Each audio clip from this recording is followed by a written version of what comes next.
to intimacy between partners, both of them. Why is that? How can they improve the relationship between them and their partner? First thing तो होता इसीलिए है क्योंकि bed पे अब 2 की जगह तीसरा हो गया है, ठीक है? तो आप कडल करके कभी पहले सोते थे, दैट यू कांट डू। पहले आप हाथ पकड़ते थे, पहले आप मतलब these are small small gestures जो हम नॉर्मली रखते हैं, but we are not able to do because of कि अब जो मदर है वो पूरी तरह से बेबी के पास ही है, हस्बैंड इज स्लीपिंग अलोन, या जो भी चीज़ें हैं। सो पहले तो वहाँ से ही स्टार्ट हो जाता है। दूसरी चीज़ ये कि आपके उठने सोने का टाइमिंग पूरी तरीके से चेंज हो गया है, क्योंकि आपको फोकस रखना है बच्चा कब उठ रहा है, हस्बैंड को ऑफिस जाना होगा या फिर कोई और काम होंगे।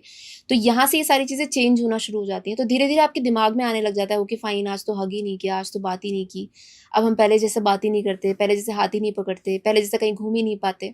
तो वहाँ से वो धीरे धीरे धीरे धीरे क्रॉप अप होना शुरू होता है। एक सीड गया पहले, तो फिर वो धीरे धीरे वो क्रॉप्स निकलना शुरू हो जाते हैं। उनको जो सॉल्व करना है, पहले तो हमें दोनों लोगों को अंडरस्टैंडिंग रखने की जरूरत है। आई नो कि वुमेन की साइड से बहुत सारी चीज़ें कॉम्प्रोमाइज़ हो रही हैं, बट मेल्स उसको गलत वे में लेने की जगह अगर वही चीज़ें थोड़ी सी कम्युनिकेट कर ले, अब वो ईगो पे लेने की जगह कि अब तो बच्चा ही देखेगी, अब मुझे नहीं देखेगी, उसकी जगह पर अगर वो चीज़ें कम्युनिकेट करना शुरू कर दे कि यार हाँ मुझे पता है तुम बहुत अच्छा कर रही हो, अगर एक अप्रिसिएशन ही मिल जाए ना कि तुम बहुत अच्छा कर रही हो, मुझे पता है तुम्हें रात भर नींद नहीं होती है, पर I am really proud of you कि तुम पहले ऐसी थी लेकिन अब तुम मम्मा बनने के बाद और भी अच्छी हो गई हो, तुम कितना ध्यान रख रही हो हमारे बेबी का, और तुम्हारी वजह से मैं रात भर सो रहा हूँ और तुम ध्यान रख रही हो, मैं तुम्हारा थोड़ा सा 1 घंटा देख लूंगा, ऐसा कर लूंगा। तो this communication is actually going to help a lot.